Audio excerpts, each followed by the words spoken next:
Welcome, everybody, to the Campus Kickoff Show live here from Hawaii University for the college game of the week here for Campus Kickoff, which will be Utah at Hawaii.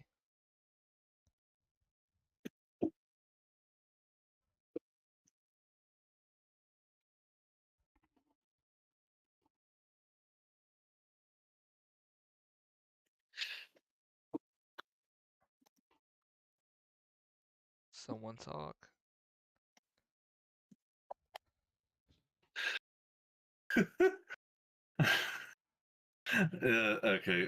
Technical difficulties here, people.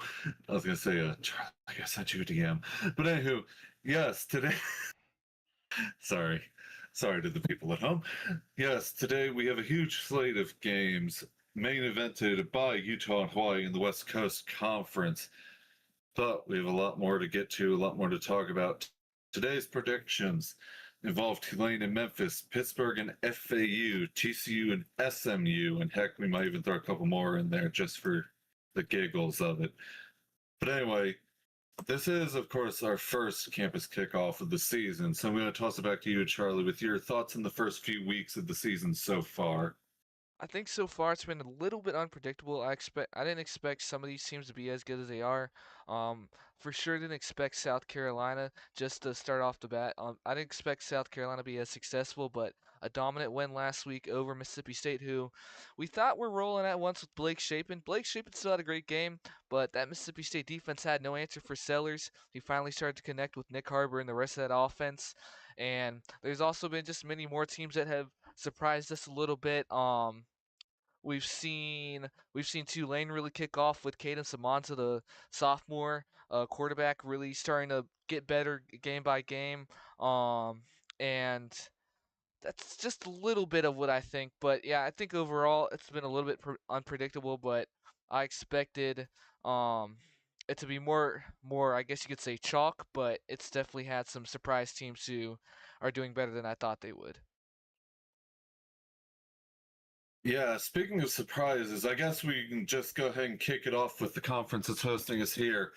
A big thing in the social media so far has been the absolute pandemonium in the Western Collegiate Conference, not the Western Coast Conference. My apologies to the fans at home, mispronounced on my end.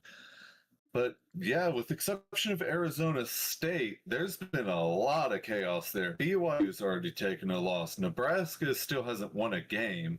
Cal obviously got slapped 38-7 by Louisville.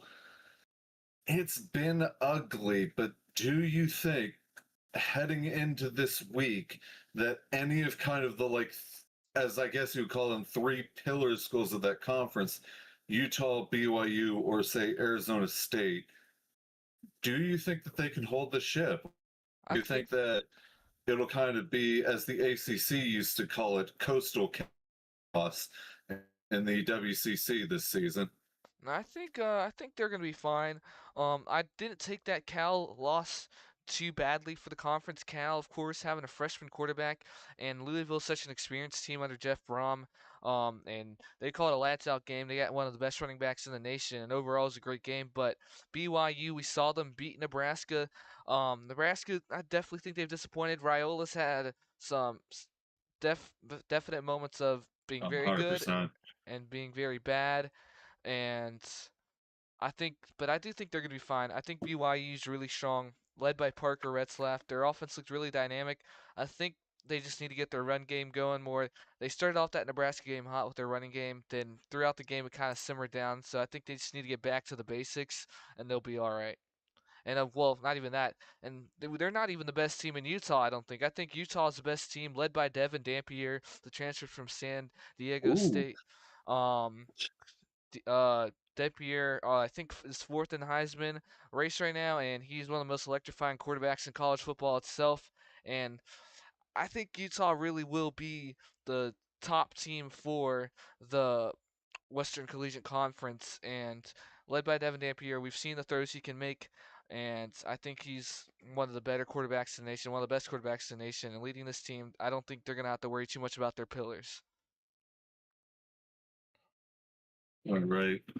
And moving on here to the Southwest Conference, which has been a bit more predictable, but still decently enough, we of course have a representative here from the Southwest Conference. So let me introduce you to the third member of our broadcast team, that being John Andrews here. Howdy. John, what are your thoughts of the SWC season so far? Well, SWC Revival has been, to put it in layman's terms, a roller coaster. I was expecting a little bit more from Baylor against Auburn, to be fair, but again, we are just do have a Baylor. It's Baylor. They're known for having assessed defense, but anyways, we're leaning on SMU, TCU, Baylor to rep us well.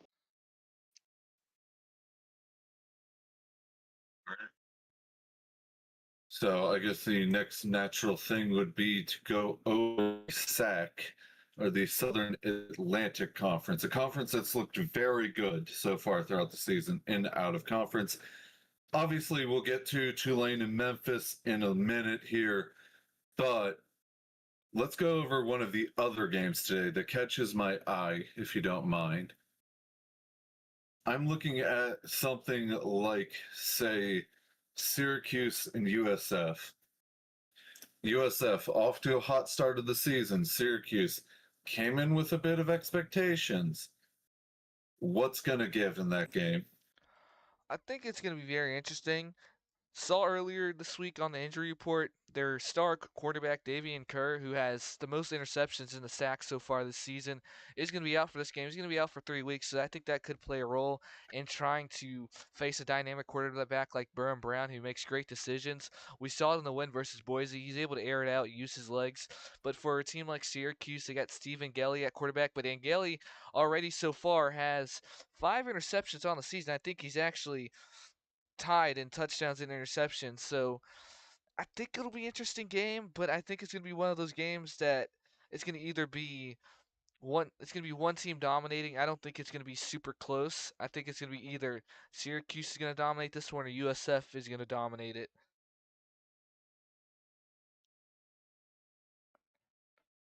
Yeah, I feel a very similar way, to be honest with you. Except I I actually like what I've seen from USF so far this year. I think the Bulls can potentially pull a surprise. I don't think very many people would have seen them as a big contender in the set coming into the season, but if they can continue to get the ball rolling, they already have a win over Rice. Obviously, they have a win over Boise State, which I thought was a very good marker for them. They could potentially be a contender there. John, your thoughts? I could agree more with you there. I've seen what Alex Galesh could do in real life. John, in character, please. Anywho, and then fourthly, before we get to our game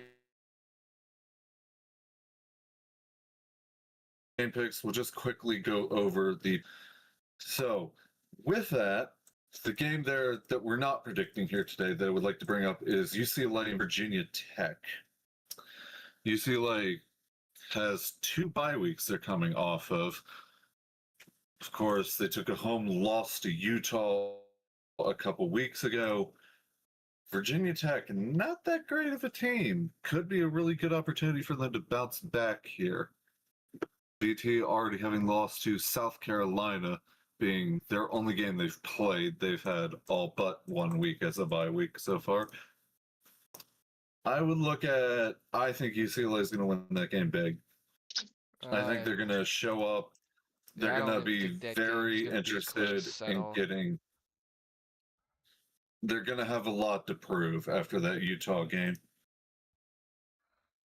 But anyway, speaking of predictions, guess we might as well get to it. Although I'm going to add a couple in here that I think the people at home will want to hear about. So the first one we're going to start with, we're going to do it in the same order that we did the conferences until we get to the big 4 games that we're covering today. The first game that I want here, we're going to go over Baylor at Arizona. I'm going to go for a little bit of a surprise here. I'm going to go for Arizona. Charlie, you. Um, I'm gonna go with Baylor here. Baylor's looked very dynamic to start off. Obviously, the Auburn game wasn't that great, but Auburn's got one of the best defenses in the country, and that probably took a toll a little bit on Baylor. But I do think they'll get the win. But Noah Fafita and that whole Arizona team is very talented, but losing a guy like Tetra McMillan and just all the things that Arizona's lost throughout the years, they've been very good, but every single year it seemed like they've gotten worse. Jed Fish leaving for Washington had a down year last year, even with McMillan, and even though they started off solid this year, I just don't think they're going to be that competitive in this one. All right. And John, your pick? Well, RG3 and I have the hometown bias being way Cohen's. We gotta stick with Baylor. All right. Sticking in the SWC, potentially an interesting matchup as far as long term consequences. I'm going to actually look at one that involves a non conference game. Arkansas at LSU. Does Golden Bean. anyone on this table think there's any chance that Arkansas pulls that upset off? No. Nah, LSU by John, 50. by Or I mean, Arkansas's God offense, by their 50. offense is just Oh, awful. I mean, they have a dynamic I don't think quarterback it's by like 50, but yeah, LSU.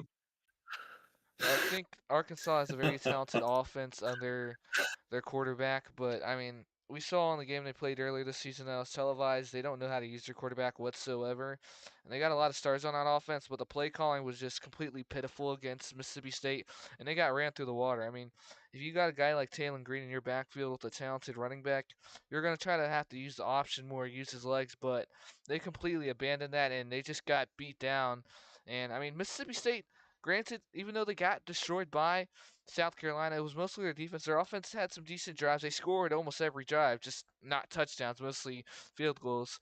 But they got boat raced by Mississippi State, which is very talented offense. But if you got a guy like Taylor Green in your backfield, a dual threat, he can do it all. May not be great at doing it all, but their play calling was just so bad that it's just I don't think there's any way. All right. And now, just to make this real interesting, before we get to the main four, I want everyone on this panel, I'll call you out for it, take a risk, throw a dart out there. One upset that you think will happen this week. I'm going to start us off. I'm going to go fully balls to the wall. I'm going to go crazy. I'm going to go Maryland over South Carolina. I think SC can't get it done on the road. I think Maryland, although they have been bad so far this year, we know this. This is the classic trap game. The bad team at home, the passive to okay team at on the road. Uh, That's to me, that spells like trap game. Anyway, Charlie, go ahead. don't fully agree with that, but for my upset, let me see these games here this week. I'm gonna take Oklahoma State over Kansas State. Okay. I mean, Oklahoma State What? under Coach Mike Gundy, not the best team, but I don't One. think Kansas State's going to do that great. I honestly, with the fan base that Oklahoma State has, if you're talking about a classic trap game, this could be one just breaking into the top five. Number 24, Kansas State. And this is a night game at Oklahoma State. You got a solid Oklahoma State team. I think Gundy and his guys will get it done against Kansas State, who has Avery Johnson and all those guys. Dylan, forgot Dylan, not Dylan Sampson, somebody else. Very dynamic running back. one of the best running backs in the nation when it comes to speed, but I don't think they're going to get it done. John, I'm what's gonna your upset pick? I'm gonna go within my own conference and say a bit of a shocker. UTEP over Kennesaw State. You State. The Miners nearly beat the they did beat the Utah State Aggies, and they have been off the last couple of weeks after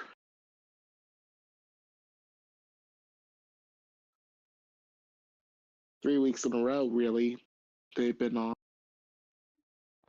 But I'm excited to see the Miners back on the field against the Owls. That should be a winnable game, And of course, even the if it part is in you're Kennesaw. the part you're all here for. Let's roll it up. All right, let's go. So, starting in order of the time the games will be played today, we have the SEC on CBS. It'll be Tulane and Memphis. Shown me enough at the ends of games, especially. Shown me enough at the ends of games, especially. They've been dominant in the fourth quarter. Bretzlav loves to just show up in the big moments. I don't think the Tigers have anywhere near enough firepower. Give me the green wave. Give me the green wave as well. The Tulane basically uh Willie Fritz Houston light, but after Willie Fritz, but John Summerall's led a great program. Can't wait to see what he does again. Best second half in the nation, arguably. For my pick, I think this game's honestly quite unpredictable.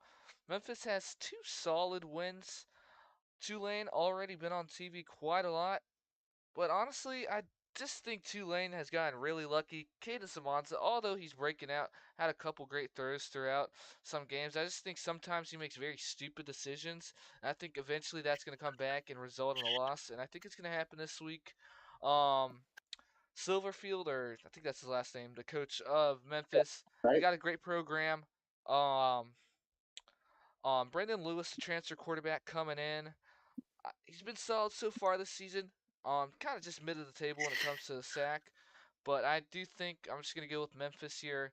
Plus, they're at the home team on a Friday night, so you know Memphis is gonna be rocking.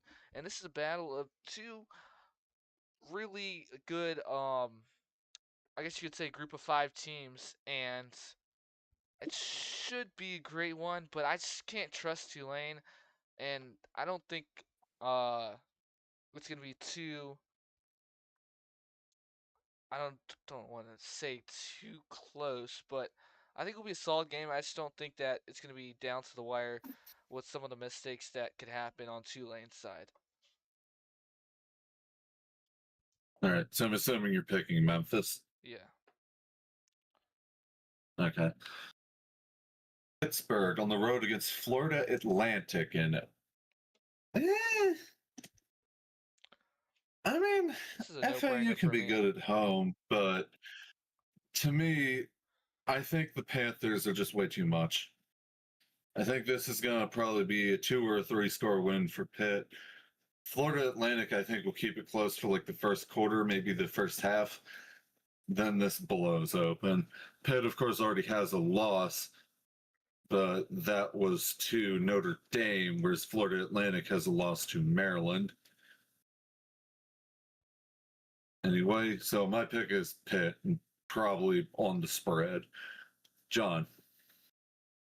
I'm gonna go for Pitt. As long as the quarterback Eli, whatever his name was, uh, avoids mistakes that got him benched in real life, it should be a John, good stop bringing up real life in character, please. right. If Eli Holstein whoever it was, can avoid mistakes, it should be an easy game. Pitt. And great defense.